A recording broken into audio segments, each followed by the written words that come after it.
Sobat Cerdas, jangan lupa subscribe dan aktifin tombol notifikasinya ya.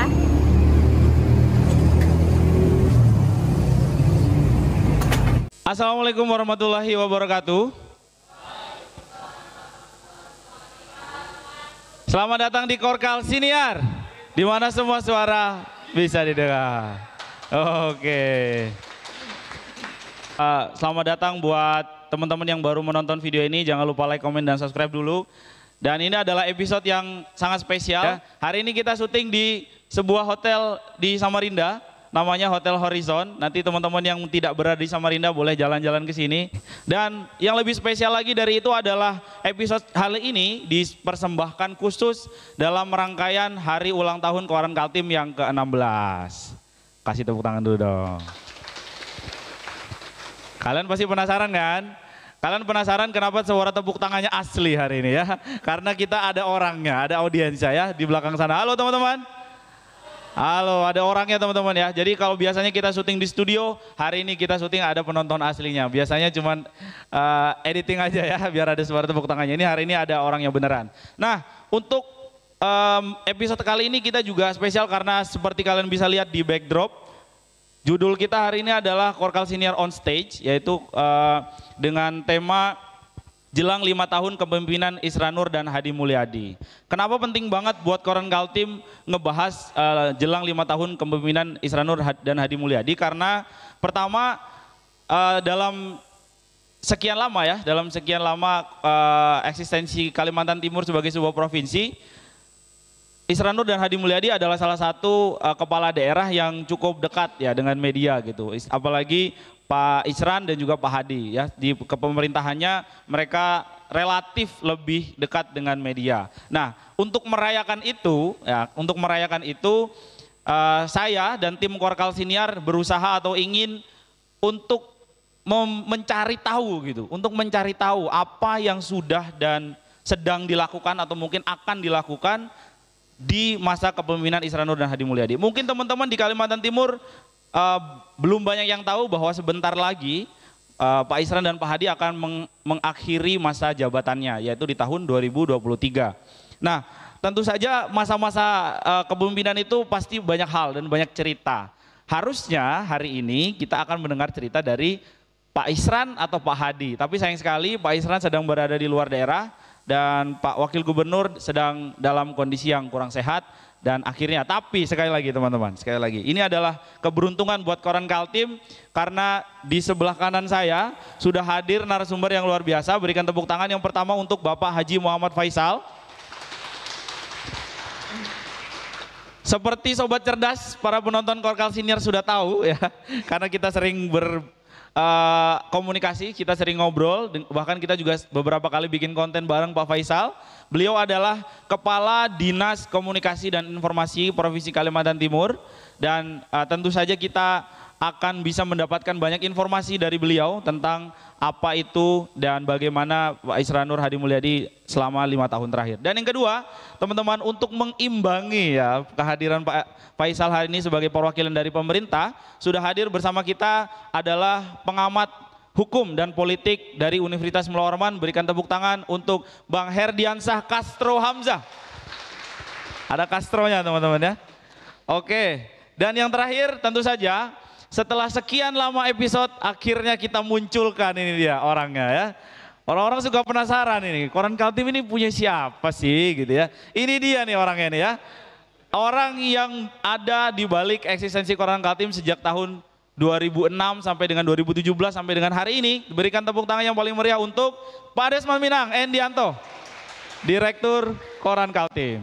Oke, sebagai pembuka saya mau lempar pertanyaan pertama untuk Pak Muhammad Faisal. Saya mau nyapa dulu nih Pak, apa kabar nih Pak? Apa kabar Pak? Oke, siap. Apa kabar Pak Faisal? Baik, alhamdulillah. Alhamdulillah ya. Senyum Pak Faisal ini senyum yang selalu saya nantikan karena beliau selalu menyelamatkan saya teman-teman ya. Pak Faisal, saya bilang sama Pak Faisal suatu saat waktu saya nelpon dengan beliau, Pak, Bapak ini bapak andalan saya bilang. Karena kalau saya lagi kesulitan, yang saya telepon pasti Pak Faisal. Kalau saya lagi ujung-ujungnya nih Pak Faisal lagi gitu ya. Karena Pak Faisal karena selain juga mengerti bagaimana jalannya pemerintahan di Kalimantan Timur, yang kedua beliau ini selalu on call gitu Pak ya. On call ya. Pejabat tuh harusnya kayak gini teman-teman ya. Jadi 24 jam kalau bisa Pak ya, di telepon gitu. Terutama kalau nggak lagi hari libur ya. Iya. Pak Faisal. Pak Faisal, kalau ditanya tentang Isranur dan Hadi Mulyadi, Pak Faisal kan geser ke Provinsi Kalimantan Timur itu kalau nggak salah sejak tahun 2020 Pak ya. Sejak tahun 2020 dan kemudian menjalankan amanah sebagai Kepala Dinas Komunikasi. Nah di sana tentu saja ada bidang yang saya ketahui sebagai yang disebut dengan PPID Pak ya. PPID adalah pusat yang mengumpulkan data-data apa yang dikerjakan oleh pemerintah dan didistribusikan informasinya kepada masyarakat. Pak Faisal, kalau saya tanya tentang Isranur dan Hadi Mulyadi selama 5 tahun terakhir, apa sih Pak yang sudah dikerjakan sama duo Isran Hadi itu Pak? Pertama, mohon maaf dulu ya, karena saya hanya pemain pengganti yang seharusnya Pak Wakil Gubernur ya, beliau harusnya hari ini hadir. Tapi karena beliau tiba-tiba sakit sejak 2 hari yang kemarin, bahkan sempat menginap di rumah sakit dan diwajibkan istirahat 7 hari. Jadi beliau tidak bisa hadir, jadi mohon maaf. Yang kedua, saya bukan gaya-gayaan pakai dasi, pakai kopiah. Pertama saya mau menemani. Gaya-gayaan gak apa-apa juga Pak? Iya, mau menemani saja biar ada berdua berkopiah. Ya. Siap. Dan yang berikut saya habis upacara ya Dede. Jadi tadi kita melaksanakan upacara pagi, Hari Kesaktian Pancasila. Mudah-mudahan kita masih hafal Pancasila hari ini. Jadi semuanya harus pakaiannya seperti ini. Saya hanya buka jasnya dan tidak sempat buka bajunya. Nanti kalau buka bajunya berenang saya nanti. Ya itu jadi sampai mohon maaf. Nah ketika bicara apa yang dilakukan oleh Pak Isran Hadi, tentu saja tidak cukup waktu. Hari ini saya akan menceritakan itu ya. Selain tidak cukup waktu, saya juga nggak cukup paparan ya. Siap. Karena instruksi ini baru saya terima tadi pagi ya. Tapi it's okay lah, ya. Semua kita harus jalan. Setidaknya hari ini di Kalimantan Timur banyak orang bilang kalau mau jujur bilangnya apa sih? Ya, seperti tadi yang disampaikan. Apa sih yang udah dilakukan dibandingkan yang dulu-dulu? Ya. Sama saja seperti Pak Jokowi katanya cuma motong pita saja ya. Padahal kita setiap hari bekerja. Kita pemerintah setiap hari bekerja. Ada urusan-urusan wajib pemerintah yang memang ya harus kita lakukan. Bahkan saya punya 4-5 pimpinan tertinggi baik di pemerintah kota maupun di pemerintah provinsi. Jam terbangnya nggak ada yang lawan Pak Isran sama Pak Hadi. Hampir energinya tidak pernah putus ya. Saya aja kaget, ini beliau berdua ini makan apa sih? Tapi hari ini ambruk jadi manusiawi juga akhirnya. Beliau kena COVID, saya aja alhamdulillah belum kena. Beliau itu udah 3 kali kena COVID. Ngeri-ngeri lagi masyarakat ya. Jadi waktu mungkin tidurnya tinggal berapa jam saja lagi. Jadi kalau ditanya bekerja saya bingung juga. Padahal dia sudah bekerja. Begitu. Memang salah satu kelemahan adalah bagaimana kami tidak menginformasikan itu secara utuh. Itu yang saya amatin di era Pak Isran dan Pak Hadi. Ada sedikit kebuntuan informasi yang tidak menyeluruh dan tidak detail sampai ke masyarakat. Nah ini yang akhirnya kita jadi koreksi, insya Allah nanti mulai akhir tahun sampai dengan awal tahun semester pertama kita akan expose ini. Berapa sih panjang jalan yang sudah dibuat? Berapa sih drainase yang sudah dibuat? Berapa sih ban Q yang sudah diturunkan? Berapa sih pendapatan yang sudah kita dapat? Rekor pendapatan Kaltim ya tahun-tahun terakhir ini. Berapa sih pertumbuhan ekonomi yang bagus? Berapa sih daya serap tenaga kerja yang sebenarnya sudah rekor semua nih di 3 tahun terakhir ini. Cuma memang angka-angka dan data itu tidak terpublish dengan baik. Ya. Jadi satu sisi saya harus mengakui itu, dan itu adalah bagian dari tugas saya, dan itu juga pesan yang disampaikan yang harus saya lakukan. Ya. Jadi pemerintah itu tidak tipis kuping, itu yang selalu beliau tekankan. Kita nggak boleh alergi dengan kritik. Ya, jadi silahkan saja kritik pemerintah, dan selalu juga beliau tidak akan pernah mengekspos secara kuat. Yang menilai kami bukan kami, yang menilai kami adalah masyarakat, yang menilai kami adalah media, yang menilai kami adalah para pengamat seperti Mas Katso, yang menilai kami adalah legislatif. Ya. Ketika ada penilaian, kami bisa melakukan klarifikasi, ya. Jadi tidak mudah memang menilai sebuah pemerintahan. Tetapi memang ada skala prioritas. Nah, skala prioritas itulah yang diterjemahkan dalam visi dan misi Bapak Gubernur. Nah, ini kita misi sampai dengan tahun 2023 berakhir. Apakah misi-misi itu sudah tercapai atau tidak? Keinginan masyarakat sih besar memang. Apa saja sih nggak akan pernah kita bisa memuaskan. Tetapi kan kami di pemerintahan dan pimpinan Pak Isran dan Pak Hadi juga punya visi dan misi yang harus dicapai. Justru menilainya apakah misi itu sudah tercapai atau tidak. Sehingga kita kerucutkan nih. Kalau masyarakat kan pasti jalannya rusak. Begitu dibaikin jalan yang sana, Pak, jalan yang di sana rusak, baikin lagi di sini, Pak, di sini kurang, kan begitu tuh. Tidak akan pernah kita bisa memuaskan sementara anggaran kita terbatas. Jadi kalau adik-adik pahami Provinsi Kaltim, luas Provinsi Kaltim ini sama dengan satu pulau Jawa. Ketika kita masih dengan Kaltara, itu 1,5 kali Pulau Jawa.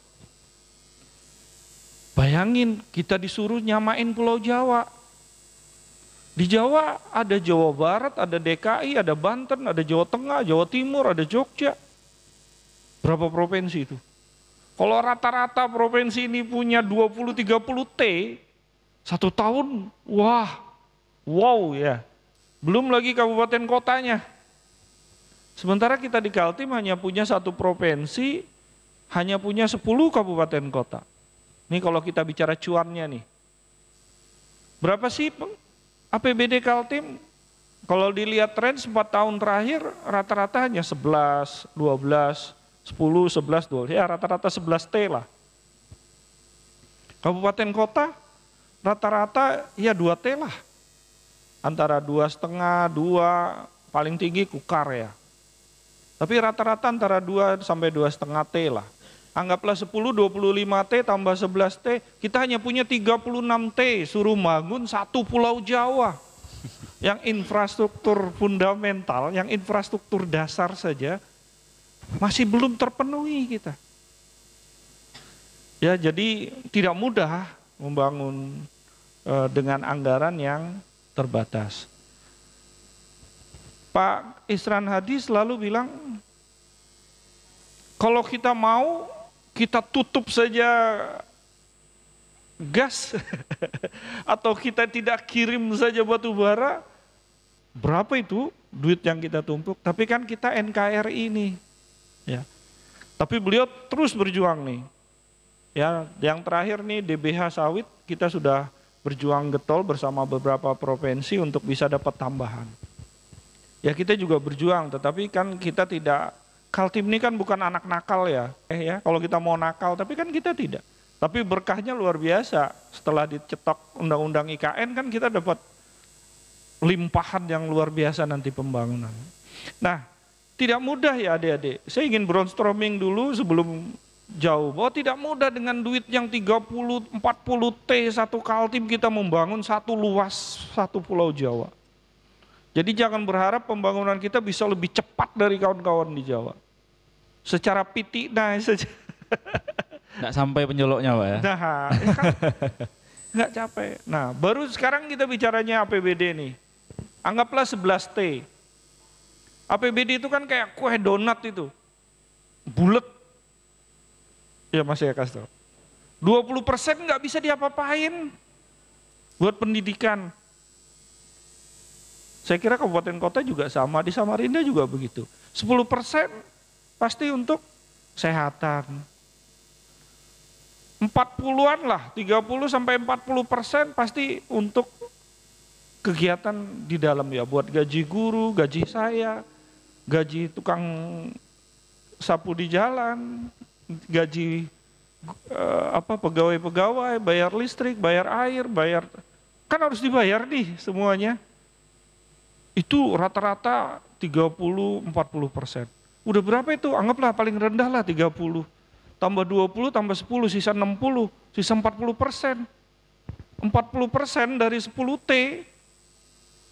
Nanti datang bantuan sosial, nanti Pak Desman datang untuk media, nanti bantuan untuk dibahas juga ya.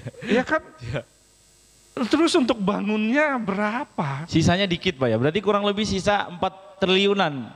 Coba, padahal masih harus banyak lagi tuh, harus mikirin pupuk petani, Betul. harus mikirin perkebunan, harus mikirin kesehatan, harus mikirin kesehatan udah tadi ya 10-an. Harus mikirin sosial, harus mikirin bantuan, mikirin beasiswa. Oke. Enggak mudah ngebangun ini. Beasiswa saja buat adik-adik mahasiswa 195 miliar udah keluar nih tahun ini. Rata-rata hampir 200 miliar untuk beasiswa Kaltim. Untuk beasiswa Kaltim aja tuh Pak ya? Iya. Oh tepuk tangan dulu dong. 195 miliar. Kalian dapat nggak nih? Ada yang dapat nggak? Ya tapi pasti dapat lah. Iya. Nggak mungkin kan buat saya saja. Ya. Kalau ngajukan. Kalau ngajukan. Ya. Kan 100-an miliar itu kita terbesar di Indonesia. Di Indonesia terbesar Pak ya? Iya. Di Indonesia terbesar. Saya berani klaim itu terbesar. Dan kita Di sudah Indonesia mulai, Pak Isron terus menambah ini, di perubahan ditambah lagi angkanya. Oke. Nah, duit yang nggak banyak ini kan sulit nih. Ya jadi mohon dipahami bahwa membangunnya tidak mudah. Ya tidak mudah. Saya bisa tangkap intinya. Tadi yang saya garis bawahi adalah bahwa Kaltim ini bukan anak nakal gitu Pak ya. Ya. Kaltim adalah anak yang ramah begitu. Saya sering dengar istilah ini dari teman-teman Ormas nih Pak. Ya. Dari teman-teman Ormas karena memang kalau dibandingkan dengan, saya tidak ingin menyebutkan nama daerahnya, tapi dibandingkan dengan daerah-daerah lain di Indonesia memang Kaltim itu relatif lebih kondusif gitu Pak ya. Atau bahkan mungkin paling kondusif Pak ya. Saya kira kondusif lah. Kondusif sekali Pak ya. Coba lihat ketika, nah ini tadi kan udah tahu nih kondisi kita, betapa susahnya kita bergerak. Coba kita lihat hasil akhir saja indeks-indeks. Pertumbuhan ekonomi kita setelah lepas pandemi, kita bisa bagus. Kita bisa tembus 2%-an dan terus menaik. Ekspor UMKM kita bagus. Secara totally ekspor kita ranking 2 nasional. Oke. Bagus. Siapa yang bilang kita tidak bagus? Kalau di saya ada indeks keterbukaan informasi publik, kita 7 nasional. Indeks kemerdekaan pers kita ranking 1 nasional. Ranking 1 Pak ya. Kasih tepuk tangan lagi dong saya kira. Indeks kemerdekaan pers. Oke, indeks kemerdekaan pers Kalimantan Timur itu nomor 1 Pak ya, ranking 1 nasional. 2021. 2021 itu menunjukkan bahwa kepala dinas seperti Pak Faisal ini harus bisa hadir menjadi narasumber kapan saja teman-teman ya. Kita catat nih. Kemudian buat adik-adik yang suka literasi, indeks literasi digital kita ranking 1. Ranking 1 juga. Ranking 3, sorry. Indeks literasi nomor 3. Indeks kemerdekaan demokrasi kita ranking 3, 2022 kita ranking 5. Masih bagus. Siap. Oke, sorry saya potong Pak Faisal. Jadi kalau saya tangkap tadi ada beberapa hal yang memang kalau dilihat secara pendanaan, struktur anggaran, Kaltim terbatas gitu Pak ya, dibandingkan dengan provinsi-provinsi terutama di Pulau Jawa. Tapi secara prestasi yang Bapak sebutkan tadi, indeks kemerdekaan pers, kemudian konsistensi pembangunan di sektor pendidikan dan lain sebagainya, walaupun memang infrastruktur tidak bisa kita samakan dengan teman-teman yang di Pulau Jawa, tapi secara nawaitu gitu ya, secara intensi niatnya tuh sudah menuju ke arah yang baik gitu Pak ya. Saya mau mendengar dari Bang Castro ini Bang. Tadi ada istilah Kaltim anak ramah, anak tidak nakal, terus kemudian ada beberapa hal yang disebutkan oleh Pak Faisal. Menurut Bang Castro sejauh ini apakah sudah cukup seorang gubernur dan wakil gubernur dan sebuah pemerintahan memimpin sebuah daerah dengan capaian-capaian yang disebutkan oleh Pak Faisal tadi? Apakah ada hal-hal yang menurut Bang Castro ini harusnya lebih baik seperti ini atau harusnya lebih baik seperti itu? Silakan Bang Castro. Ya, terima kasih. Saya mau mention komentar Pak Faisal di awal tadi. Kalau Pak Faisal tadi bilang saya ini cuma pemain pengganti. Kalau di dalam dunia sepak bola biasanya pemain pengganti justru punya kualitas yang lebih baik. Yang bagus Pak ya. Tepuk tangan lagi dong. Tepuk tangan dong buat Faisal dong. Oke. Dan itu terkonfirmasi dari ya penjelasan Pak Faisal tadi. Betul, siap. Tapi begini, saya mau memberikan dua hal yang elementer ya. Soal komplementernya mungkin belakangan ya. Tapi dua hal yang elementer yang saya maksud, satu, kita ketika bicara soal evaluasi pemerintahan itu pasti tidak bisa melepaskan diri dari soal ekonomi gitu ya. Ekonomi, siap. Satu, kalau kita baca misalnya data angka kemiskinan 1 tahun belakangan ini, itu masih cukup besar ya. Kalau 7 besar di Indonesia Bang ya? Iya, kalau mengutip data teman-teman di BPS Kaltim sendiri, itu menyebut bahwa angka kemiskinan di Kaltim itu masih sekitar 6,45% dari total jumlah penduduk Kalimantan Timur sekitar 3,7 juta ya. Itu artinya ada sekitar 240 ribu jiwa di Kaltim yang masih dalam kualifikasi angka kemiskinannya. Siap. Itu bisa jadi penduduk satu kabupaten tuh Bang ya? Satu kabupaten tuh Bang. Oke, kalau berbicara soal Kaltim, kendati pun tadi Pak Faisal mention bahwa ya APBD kita masih sangat minim gitu. 11 triliun untuk 2021, 2022, kemudian perubahan kemarin itu sudah sampai tembus 14 triliun. Tetapi bagi kita angka 240 ribu jiwa itu adalah angka yang cukup besar, mengingat Kaltim adalah tanda petik ya, quote and quote adalah salah satu daerah yang kaya di Indonesia. Gitu. Siap. Kalau kita meminjam misalnya Joseph Stiglitz, ini semacam resource course gitu ya. Ini adalah kutukan sumber daya alam. Berarti ada hal yang salah menurut saya dalam soal bagaimana mendorong pengentasan kemiskinan dalam periode Pak Isran dan Hadi Mulyadi gitu. Yang kedua, ketika bicara soal level ekonomi, saya masih ingat betul pada saat kampanye Pak Isran Hadi itu menyampaikan sekitar 38 yang disebut sebagai dedicated program oleh Pak Isran Hadi. Gitu. Salah satunya bicara soal hilirisasi industri. Nah kalau kita buka, kemarin saya diminta oleh Pak Aswin membantu proses evaluasi RPJMD Kaltim ya.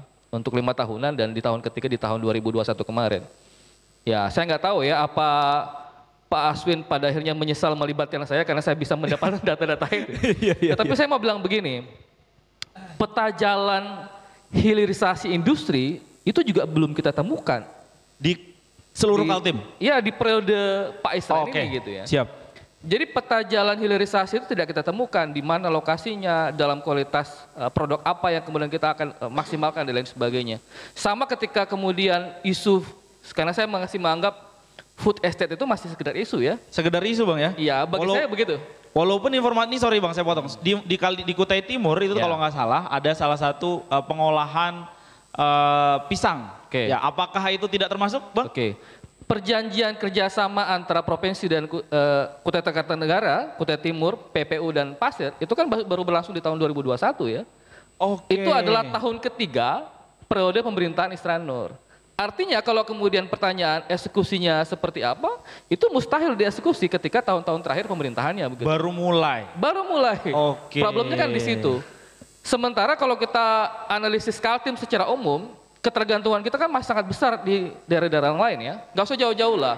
Kita beli Milo, beli susu itu biasanya buatan Malaysia. Milo, halo? Boleh sponsor dong. Milo masih dari Malaysia? Malaysia, susu. Hampir rata-rata kebutuhan hidup sehari-hari itu didatangkan dari luar.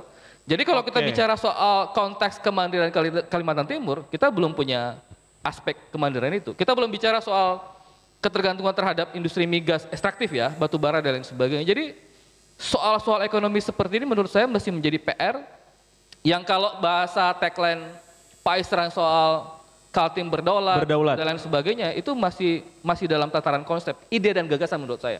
Belum bisa diimplementasikan bahkan di akhir-akhir pemerintahan Pak Isran.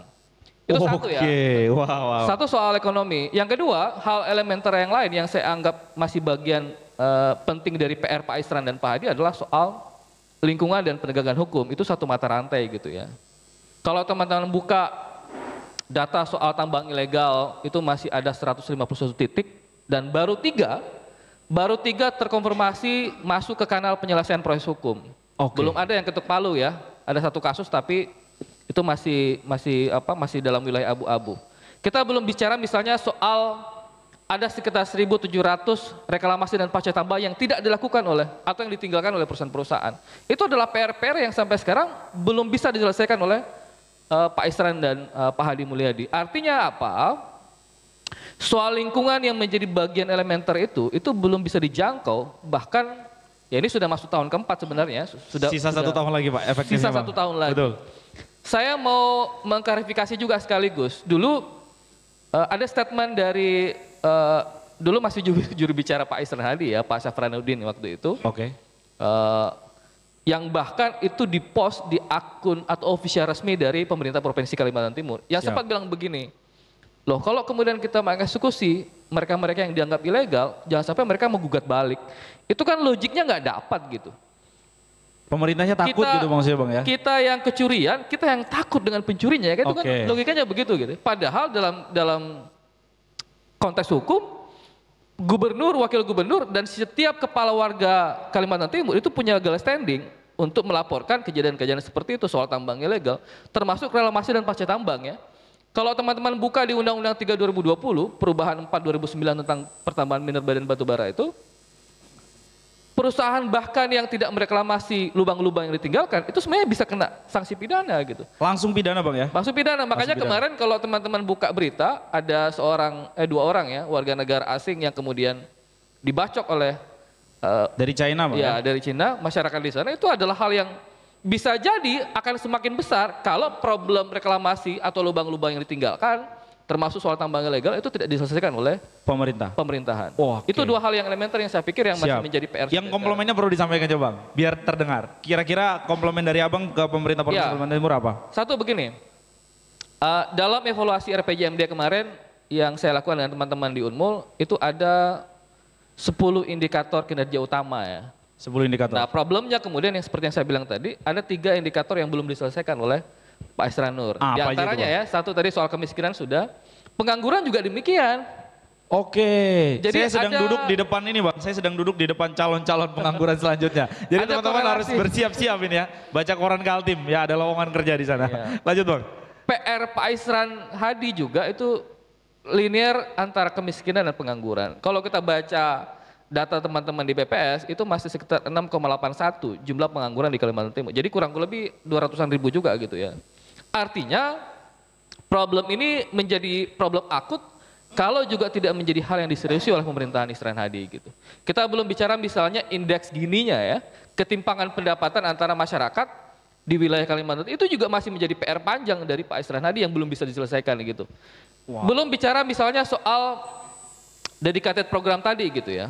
Dari 38 dedicated program yang dijanjikan oleh Pak Isran Hadi pada saat kampanye dulu, yang kemudian berusaha ditanamkan dalam rencana pembangunan jangka menengah dan panjang daerah, di RPJMD misalnya, ternyata kalau kita evaluasi, ada 10 program yang belum bisa di-includekan dengan prioritas pembangunan di Kaltim gitu. Saya ambil contoh yang dijanjikan misalnya, yang sampai sekarang belum bisa dieksekusi dan diintegrasikan ke dalam program prioritas RPJMD ya, misalnya soal lapangan kerja, bicara soal puskesmas kecamatan yang harusnya di-upgrade, terakreditasi minimal utama gitu ya. Belum bicara pernah juga menjanjikan anjungan di Taman Mini Indonesia, itu kan pernah juga dijanjikan ya. Belum Bang ya sampai hari ini. Belum bicara misalnya di sektor pendidikan, ternyata Pak Faisal setelah kita cross check, PPID di Dinas Pendidikan itu baru ada di awal tahun ini katanya. Saya nggak tahu ya bagaimana menjelaskan itu, padahal Pak Faisal tahu betul bahwa PPID itu adalah kewajiban setiap instansi pemerintahan, setiap badan publik. Betul. Berdasarkan Undang-Undang 14 2008 itu. Jadi persoalan-persoalan dedicated program yang dijanjikan di awal pemerintahan itu juga belum bisa dieksekusi gitu. Bagaimana dengan program yang lain itu kan juga menjadi problem. Kira-kira siap. Wah, kasih tepuk tangan dulu dong buat Bang Hendy Samsa dong. Jadi seperti yang saya bilang tadi, bahwa mungkin benar ada kendala soal anggaran misalnya, juga terkait dengan keterbatasan yang kita punya dengan luas wilayah dan lain sebagainya, tapi kemudian juga ternyata ada masalah-masalah yang sebenarnya itu secara tidak langsung terjadi karena mungkin kurang maksimal gitu Bang ya. Bisa dibilang gitu, karena ini kan dijanjikan gitu Bang. Ya, sebenarnya bisa jadi ada program prioritas termasuk dari dikatakan program yang bisa dieksekusi tetapi tidak tersampaikan dengan baik ke publik. Jadi salah satu yang bagian komplementer mungkin soal komunikasi gitu ya. Ini bagiannya Pak Faisal. Disampaikan langsung di depan Pak Faisal ya? Ya harusnya Pak Isran Hadi punya kemampuan komunikasi yang bagus seperti Pak Faisal gitu ya. Harusnya begitu. Harusnya begitu. Harusnya begitu. Karena banyak pernyataan-pernyataan Pak Isran juga yang ya pada akhirnya bukan menjadi hal yang dianggap sesuatu yang serius oleh publik, tetapi sekedar menjadi guyonan yang lewat begitu saja begitu ya. Siap. Bahkan ya seperti yang saya ceritakan tadi ya upaya untuk menjadikan Pak Syafranuddin dulu menjadi jubir juga beberapa kali ke Seleo kan.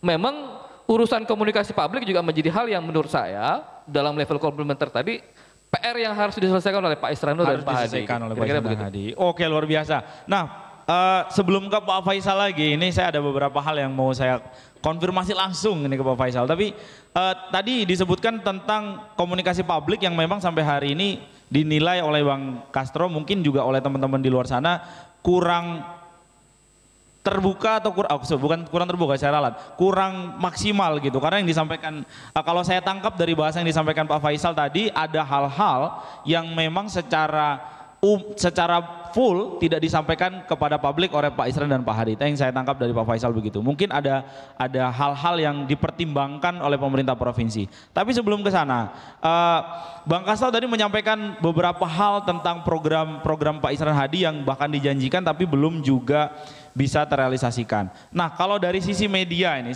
kita hari ini kehadiran Direktur Koran Kaltim.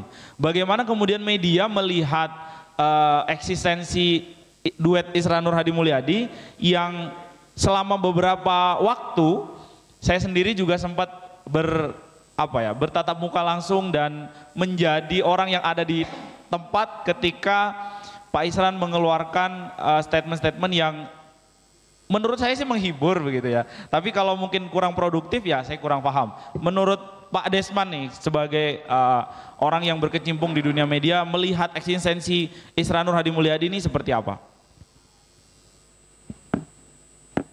Cek. Ya.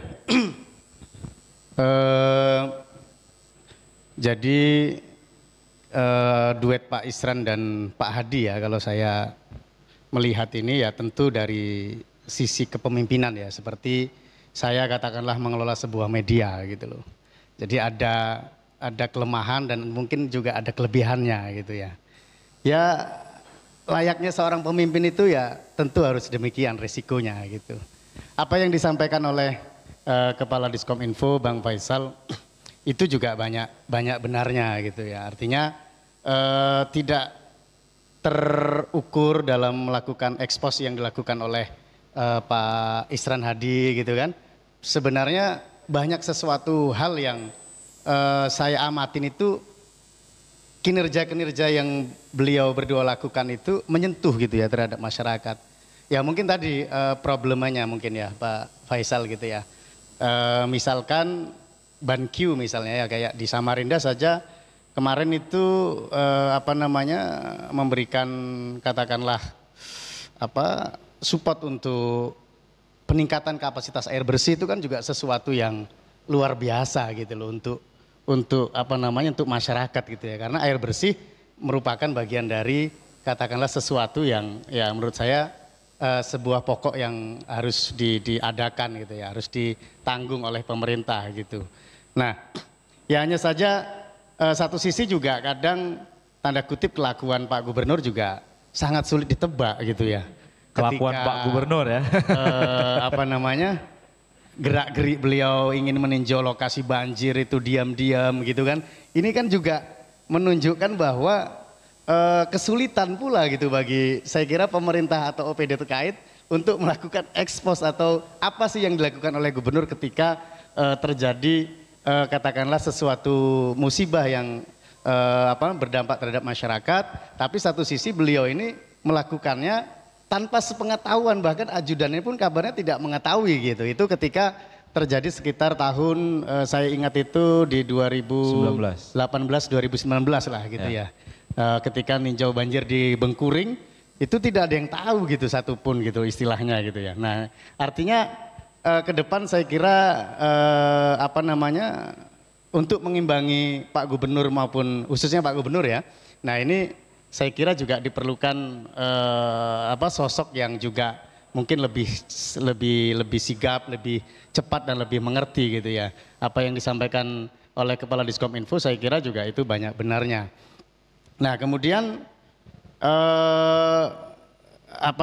menyangkut dengan apa yang disampaikan oleh Bang Castro tadi juga saya kira juga masih banyak PR yang mesti belum dilakukan ya atau belum terrealisasi oleh Pak Isran maupun Pak Hadi Mulyadi selaku Wakil Gubernur. Ya meskipun katakanlah tadi bicara kemiskinan, kemudian bicara pengangguran ya. Kalau tidak salah itu sebenarnya juga ada program kerja ya atau program prioritas ya, diantaranya termasuk dengan penyerapan tenaga kerja yang kalau tidak salah sekitar targetnya itu 250.000 gitu ya. Khususnya dari industri maupun dari pertambangan gitu. Nah, ini juga saya juga tidak tahu sampai sejauh mana, kurang tahu persis sejauh mana progresnya, termasuk ketika bicara tentang rumah layak huni itu kan juga bagian dari yang dikatakan oleh Bang Castro tadi, bagian dari mungkin meminimalisir atau data kemiskinan misalnya dilihat dari mungkin katakanlah bagian dari bagian dari rumah tinggal lah misalnya. Nah, RLH itu kan juga kalau tidak salah itu juga ada dilakukan gitu ya dengan mengandalkan atau berkolaborasi dengan perusahaan-perusahaan swasta gitu ya, misalkan Bank Kaltim atau apa gitu ya, kalau saya dari data itu juga masuk dari bagian program prioritas yang dilakukan oleh Gubernur Isran Dahana Hadi. Nah, yang demikian mungkin saya kira tidak terlalu mencuat gitu ya Pak Faisal, sehingga saya kira saya setuju sekali ketika Pak Faisal ke depan memiliki tadi itu evaluasi atau katakanlah apa yang kiranya OPD terkait ya bisa melakukan ekspos gitu ya, sehingga kerja-kerja Gubernur maupun Pak Hadi Mulyadi ini ya bisa tersampaikan secara real gitu misalnya. Ya meskipun satu sisi sebagai pemimpin pasti ada kelemahan, pasti ada kelebihan gitu ya. Oke, artinya secara umum Pak Desmond bilang bahwa media juga mengamati adanya kalau tadi saya tangkap sedikit tentang menangkap isi kepala Pak Isran ya. Yang kadang-kadang memang kita harus benar-benar memahami gitu apa sebenarnya yang dia maksud gitu. Tadi juga disebutkan oleh Pak Desmond tentang bagaimana ada beberapa program yang sebenarnya dilakukan tapi kurang terekspos begitu. Nah, ini saya mau balik lagi ke Pak Faisal. Juga disampaikan tadi oleh Bang Castro tentang komunikasi publik yang barangkali kurang maksimal gitu Pak Faisal. Apakah memang Pak Isran dan Pak Hadi ini sulit diikuti atau gimana Pak Faisal? Apakah memang ada kendala-kendala dari teman-teman yang ada di OPD untuk mendukung dua bapak-bapak kita ini? Terima kasih. Wah, seru ini. Harus seru Pak, karena korkal senior Pak. Tepuk tangan lu dong biar nggak tegang dong. Cuma kalau seru ini biasanya cepat lapar ya. Mudah-mudahan siang ada makan lagi nih kita. Amin. Ini kode ya, kode. Gini, tadi sudah saya sebut ya, tidak mudah membangun provinsi Kaltim.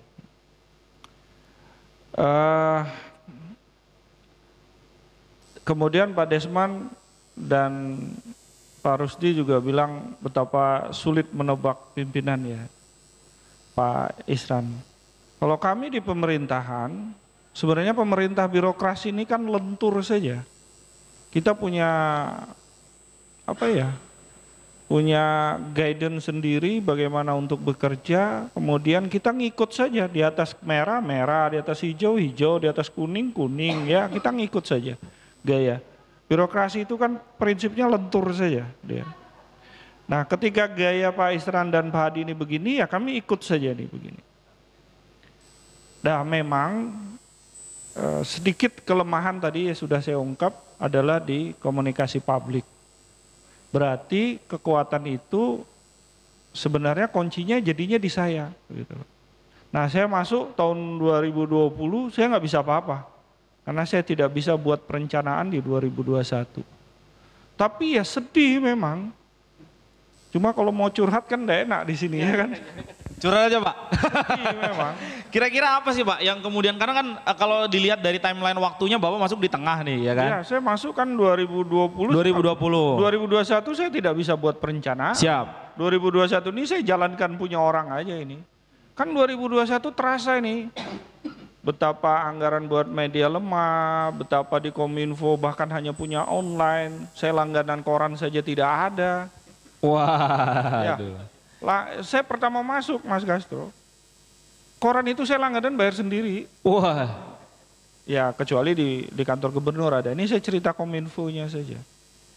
Tapi kan 2022, 2023, nah itu udah perencanaan saya, kalau ada salah salahin saya dong. Ya dicatat Coba, teman-temannya, ya. dicatat nih ya. Tapi ketika bicara media, karena sekarang kan media kalau kita jujur, pers-nya kan udah industri. Mana mau koran Kaltim naikkan kalau nggak ada cuannya. Betul, Ya. harus diakui Pak. Ya kan? Tapi coba tanya Mas Desman 2022 bagaimana? Senyum dia pasti. Ya. Ya kan? Bagaimana 2023? Wah tertawa. Saya naikkan lebih 30-40%. Bahkan mungkin 100% ya. Dan itu dia akomodir oleh beliau. Ya artinya insya Allah komunikasi publik nih coba kita rintis lebih baik. Kalau dulu kami mungkin di 10 kabupaten kota paling rendah mungkin di bawah urutan nomor 11. Tapi 2022 saya ranking 1 sudah. Oke. Ya kan? Siap, siap. Artinya 2023 jangan ada scale tanya. up Pak ya. Ya. Ada upaya menaikkan itu Pak ya. Ketika sudah naik, anggaran sudah naik, kebijakan sudah naik di komunikasi publik. Kalau nggak bisa juga, berarti kan saya yang bodoh. Oke. Berarti kan saya yang bodoh nih. Oke. Nah, artinya beliau itu sebenarnya responsif sekali. Tapi kalau anak buah tidak bisa menangkap itu, ya susah. Tapi itu udahlah, itu bicara karakter, kita nggak usah bicara itu ya. Kembali tadi ke capaian ya. Banyak orang, banyak pengamat, banyak media itu hanyut kadang-kadang capaian Kaltim ini seakan-akan provinsi ini punya sendiri gitu loh. Padahal saya ini enggak punya masyarakat kok. Siap. Kalau bicara kita nggak punya ini, yang punya kan kabupaten kota nih. Wong saya Oke. KTP-nya Samarinda kok. Oke. Wong saya KTP-nya Samarinda. Kami ini supporting. Ya, mau nggak sinergi? Itu PR pertama yang harus kita lakukan di negeri kita ini. Mari sama-sama pusat, provinsi, kota kita sinergi nih. Apa yang dilakukan, yang dianggarkan di pusat, apa yang dianggarkan provinsi, apa yang dianggarkan kota, ini manusianya sama. Oke. Saya Ya kan? menangkap ada hal yang kurang lancar Pak di area itu atau gimana Pak? Komunikasi dengan Kalau kepala saya daerah? lihat ada yang tidak lancar. Kita bicara pertanian. Anggaran dari provinsi. Kegiatan dari provinsi. Yang sehelo kotanya. Anggarannya dari provinsi. Ada nih cerita saja. Oke, siap. Ada jalan rusak berpuluh-puluh tahun di kota. Ketika provinsi yang bangun, provinsi yang baikin, yang sehelo wali kota bupati. Oke. Ya, Ada, Pak, ya, ada ketidakharmonisan ini nih. Ayo dong sama-sama. Siap. Ya kan? Ayo dong. Politis ini kan sama-sama juga politis, sama-sama masyarakatnya kan satu ini. Yang penting masyarakatnya dulu Pak ya. Iya. Siap. Coba sinergi, ya coba kawan-kawan di pertanian atau nggak usah lah itulah, yang entertain saja. Oke. Kemarin Inakraf di Jakarta, provinsi sendiri standnya, Samarinda sendiri, Balikpapan sendiri, Kukar. Lo yang dibawa sama kok sarung Samarinda, batik. Lo yang coba kalau saya pilih saya jadi gubernur. Enggak. Bercanda. Enggak, diguyon aja guyon. Kalau saya, kenapa sih, provinsi, ayo kota, kita nih mau pameran Inakraf di Jakarta. Itu pameran terbesar, kria, dan paling bagus. Kita ekspos hasil karya masyarakat Kalimantan Timur yang 3,8 juta itu. Oh iya, kalau gitu saya deh yang bayar standnya, kita bikin rumah besar Kalimantan Timur. Kota, ini udah gue bayarin, lu bawa satu, nggak usah lagi sewa, bawa tambahin uangnya 2-3, kan begitu. Semakin banyak yang bisa diekspos. Tapi kenapa nggak bisa begitu? Pertanyaannya kan. Berarti masih ego sektoralnya masih ada Pak ya? Iya, demikian juga di pertanian, di perkebunan, di industri. Coba sama-sama, duit kita akan jadi banyak. Itu yang tadi saya bilang, ketika kami 11 TEP, kota cuma 2,5, kalau kita totally bergerak bersama-sama, selesai tuh. Itu yang pertama. Yang kedua, coba kita lihat nih Kaltim, pertumbuhan penduduk kita nih, coba lihat. Hitunglah dari tahun 2020, 21, 22 atau 2010 ke bawah. Betapa jumlah pertumbuhan penduduk kita tinggi. Program KB, BKKBN di Kaltim bagus, berarti orang yang melahirkan di Samarinda nggak sebanyak orang yang datang. Ada apa sih orang mau datang ke Kaltim? Kalau nggak suka pergi aja. Iya kan? Migrasi ini datangnya banyak. Terus apakah orang migrasi itu orang kaya di kampungnya? Pak Desman udah kaya raya di Samarinda. Mau nggak suruh migrasi ke Sulawesi? Nggak mau pulang kampung dia. Yeah. Yang migrasi ke sini pasti orang yang tidak punya pekerjaan, orang yang kemampuannya kurang, pertumbuhannya itu luar biasa. Samarinda, Balikpapan nih jadi sentral. Kalau kita amati, yang kasihan Samarinda sebenarnya, karena tidak terseleksi. Di Balikpapan mungkin lebih terseleksi yang lulusannya secara strata lebih baik, karena perusahaan di sana ketat juga menerima pegawai. Dari luar buang lagi kemana? Buang lagi ke Samarinda. Samarinda jadi sampahnya. Ya kan? Siap. Artinya bahwa Kaltim terlepas dari permasalahan yang ada, tetap menjadi magnet untuk mendatangkan orang gitu Pak ya? Magnet datang orang. Kedua yang datang kan tadi orang yang nggak punya pekerjaan, orang yang nggak mampu. Kalau saya mau ego, kita mau ego, berapa sih jumlah penduduk asli di Samarinda dan Kalimantan Timur? Apakah dengan duit 40-50 T saya bagi aja gaji kayak Brunei? Kaya raya. Tapi kan kita ini negara kesatuan, saya nggak bisa tutup Pak Desmond mau datang ke sini. Siap. Dan pertumbuhan itu yang luar biasa itu yang membuat problem sosial kita semakin tinggi. Ya. Nah, tapi terlepas dari itu semua, mari nih adik-adik, ayo kita bangun Kaltim, kita rubah mindset kita. Orang Kaltim ini kan manja ya. Saya lahir di Kalimantan Timur, saya lahir di Samarinda, saya sudah 50 tahun, ibu saya lahir di sini, kakek saya lahir di sini, ratusan tahun saya tinggal di sini. Saya tahu karakter orang kita. Orang Samarinda manja, orang Kaltim manja. Kita di sini nggak ada duit aja bisa makan kok. Lari ke tempat Pak Desman dikasih. Lebaran saja, waduh, kalang kabut kita makan. Ya kan? Kita ini terlalu manja dengan itu. Ya, terlalu manja. Jadi memang PR kita adalah di mindset. PR kita di mindset masyarakat kita. Mari kita lebih ulet, mari kita lebih bekerja keras. Kalau enggak, ya jangan salahkan para pendatang ini nanti yang mengambil kue di Kaltim. Dan itu real. Dan itu real. Kemudian pertumbuhan penduduk gara-gara migrasinya banyak, kita kewalahan dengan permasalahan sosialnya Pak ya? Betul. Sulit, pertumbuhan penduduk kita bagus, tapi saya suka IPM kita bagus. Kita nomor 2, nomor 3 nasional. IPM itu Indeks Pembangunan Manusia Pak ya? Iya. Indeks IPM Pembangunan kita Manusia. bagus. Walaupun ada orang bilang IPM-nya Kaltim bagus karena pendatang itu rata-rata sudah memang pendidikannya lebih bagus katanya. Ya ketolong juga Pak ya? Ketolong itu, Ketolong juga. tapi kesulitan di sosialnya karena mereka datang nggak ada punya pekerjaan, nggak punya Siap. duit.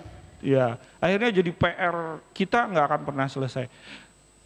Ya, adik-adik semangat kerja, mari kita bangun Kaltim, tambah ulet, tambah kerja kerasnya dinaikkan. Kita kalah uletnya itu. Oke. Kita kalah banget. Supaya tadi Pak ya, supaya mindset bahwa orang Samarinda manja tadi segera bergeser Pak ya? Ya.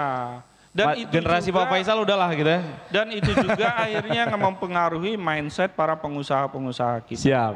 Ketika kita bicara industri, saya juga marah. Kenapa kita nggak mau berpikir industri di Kalimantan Timur? Ya, dan itu kenyataannya. Ketika ada IKN, orang Kaltim sibuknya apa? Sibuknya cari gudang stok barang. Dan itu real. Di Samarinda lebih banyak gudang daripada pabrik. Oke. Kenapa? Siap. Karena kita nggak mau repot. Siap. Maunya enak dapat duit. Jual produk jadi aja gitu Pak ya? Nggak dapat. Dan saya selalu cerita itu. Saya selalu cerita itu sama anak-anak Kaltim. Ayo secara ekonomi kita berpikirnya industri. Coba sederhana saja. Bulan Juni, Juli itu penerimaan siswa baru.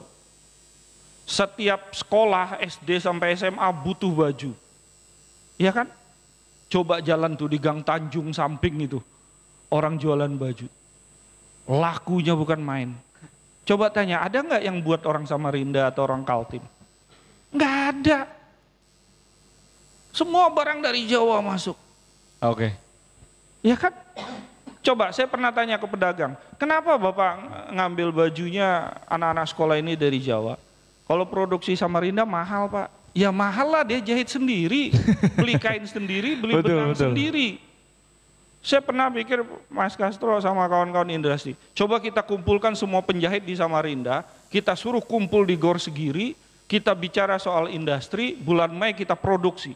Beli kain besar-besar, beli benang gede-gede, kita pilah jadi kecil, masukkan jadi industri. Yang bikin tangan-tangan, bikin baju-baju. Awal Juni, Juli wajibkan sekolah beli. Jalan itu. Siap. Tapi kenapa kita nggak pernah begitu? Nah, karena rumit Pak ya? Karena ego kita terlalu kuat. Oke. Maunya enak sendiri. Nah itu yang PR-PR kita di Kaltim. Siap. Kita nggak akan pernah selesai soal itu kalau kita nggak merubah mindset kita. Itu dia. Ya. Berarti PR-nya pemerintah provinsi ini sebenarnya makin banyak gitu Pak ya? Mungkin tidak cuma pemerintah provinsi, juga semua. Sebenarnya kalau saya di provinsi, kalau saya bukan menyalahin gubernur-gubernur yang lama ya. Kalau harusnya kita mengkolab nih bersama-sama. Kota. Ayo kamu punya program apa, kita voting. Kamu buat apa, saya buat ini. Kan selesai tuh. Siap. Tapi jangan masing-masing jalan. Jangan masing-masing jalan sendiri dan branding sendiri-sendiri Pak ya. Nggak akan pernah selesai fokus. Oke, itu dia. Nah mungkin terakhir ini saya mau ke Bang Castro nih. Tadi kan setelah disampaikan oleh Pak Desman juga, kemudian ditanggapi oleh Pak Faisal. Saya menangkap bahwa ada hal-hal yang sifatnya internal gitu Bang Castro. Selain problem-problem yang memang datangnya bergantung juga terhadap social culture kita. Tapi tadi soal komunikasi publik misalnya dua orang ini gitu kan, kita melihat ada perbedaan yang amat sangat jauh gitu antara Pak Isran maupun Pak Hadi. Apakah yang bermasalah atau yang berproblem itu dari internal dua tokoh politik ini atau supporting timnya yang kurang maksimal gitu Pak? Bang Castro, silakan Bang Castro. Iya, saya pikir tidak bisa dilepaskan ya bahwa Isran dan Hadi adalah simbol, tetapi ya kaki tangannya kan ada di semua perangkat daerah gitu ya. Nah, cuma memang problemnya kalau saya lihat ini saya setuju dengan Pak Faisal tadi ya. Satu, ada ketidaksenambungan provinsi dan daerah kabupaten kota, betul. Itu saya mau kasih contoh ya dari hasil evaluasi RPJMD di tahun 2021 kemarin yang saya lakukan dengan teman-teman. Kaltim ini kan sebenarnya kalau Pak Isran bicara soal Kaltim berdaulat sebagai tagline-nya, food estate dan lain sebagainya. Salah satu kan yang mesti dilakukan adalah bagaimana menjaga agar politik pangan itu tetap hakul yakin dilakukan secara istiqomah oleh Pak Isran Hadi gitu ya. Oke.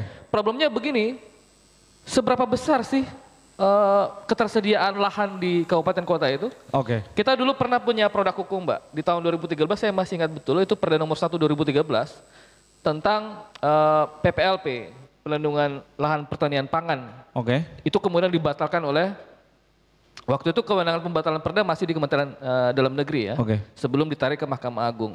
Alasan pembatalan perda ini bahkan sudah ditetapkan bahwa ada sekitar 200-an ribu hektar lahan di Kalimantan Timur yang diproyeksikan Untuk dijadikan PPLP. sebagai lahan bagaimana implementasi politik pangan tadi itu.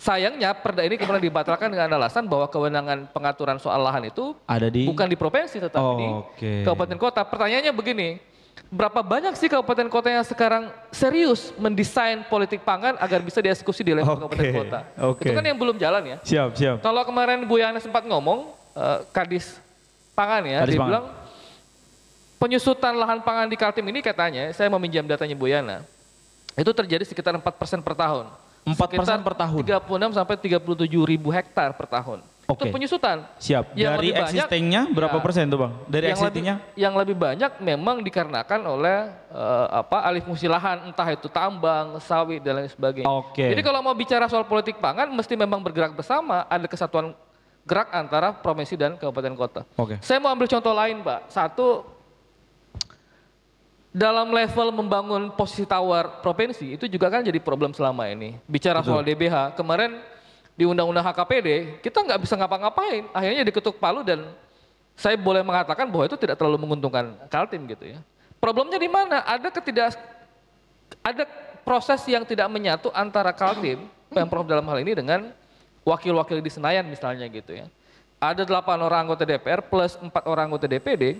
Itu tidak pernah duduk bersama, sebenarnya kita mau ngapain gitu. Oke, betul. Itu yang tidak membuat kita muncul dan punya posisi tawar yang cukup baik kan? Siap. Tidak ada sama sekali. Jadi kalau kemudian pusat dalam pengertian tidak memberikan ruang untuk lebih banyak berpartisipasi dalam pengambilan keputusan-keputusan, Siap. itu juga diakibatkan karena posisi tawar Kaltim memang masih dianggap ya tidak terlalu Masih tidak kuat terlalu gitu, masih lemah gitu. Masih tidak terlalu penting lah Bang ya. Ya bisa jadi. Nah itu yang saya pikir tugas-tugas ke depan bagaimana menyelesaikan kesatuan gerak baik di internal provinsi dan kabupaten kota termasuk juga antara Pemprov dengan Pemerintah pusat. wakil-wakil kita di Senayan gitu. Oke, luar biasa. Nah, saya menangkap Mas banyak Rusdi, sekali ya. Siap Pak Faisal. Mungkin menarik juga selain Senayan, provinsi sama kota juga harus sinergi ini. Harus linear Pak Nah, ya. yang kedua memang ini problem politis juga. Nah ini Mas Castro yang paham nih. Karena pemilihan pilkada ini juga beda-beda masanya. Yang satu bikin visi misi begini dengan programnya, tiba-tiba masuk lagi nih tahun berikutnya. Makanya agak bagus ini kita pemilihannya bersama. Siap. Kemudian di pusat bersama, mudah-mudahan pusat dulu selesai, dia selesai bikin visi misi, provinsi selesai, baru kota. Sehingga dia bisa Inline. Nah, kita ini kan oke. enggak nih tengah jalan satu bikin Beda mau lagi. program ini, provinsi maunya ini. Lah, udah beda nih. Kalang kabut provinsi harus mengcover 3,8 juta penduduk kalau dia sendirian Siap. karena kabupaten kota nggak ada yang cocok visinya. Oke. Iya kan? Oke. Coba kalau semuanya inline, wah selesai nih. Masa Brunei aja bisa kaya raya, kita enggak. Itu dia. Ini bisa jadi kutipan nih teman-teman. Masa Brunei kaya kita enggak? Oke. Menarik sekali diskusi kita pada siang hari ini dan saya pikir ini saya tidak pernah menyimpulkan sesuatu dalam Korkal Siniar ya, biar teman-teman menyimpulkan sendiri. Jadi banyak hal yang disampaikan oleh Pak Faisal mengenai bagaimana Pak Isran Hadi memimpin selama hampir 5 tahun ini dan kemudian juga dari sisi masyarakat melihat juga Bang Castro menyampaikan ada beberapa persoalan yang memang mungkin sedang diupayakan untuk diselesaikan dan juga ada problem-problem tentang ego sektoral yang masih terjadi. Jadi saya harap tayangan ini tidak hanya ditonton oleh sobat cerdas pembaca koran Kaltim, tapi juga kepala daerah. Begitu ya Pak ya.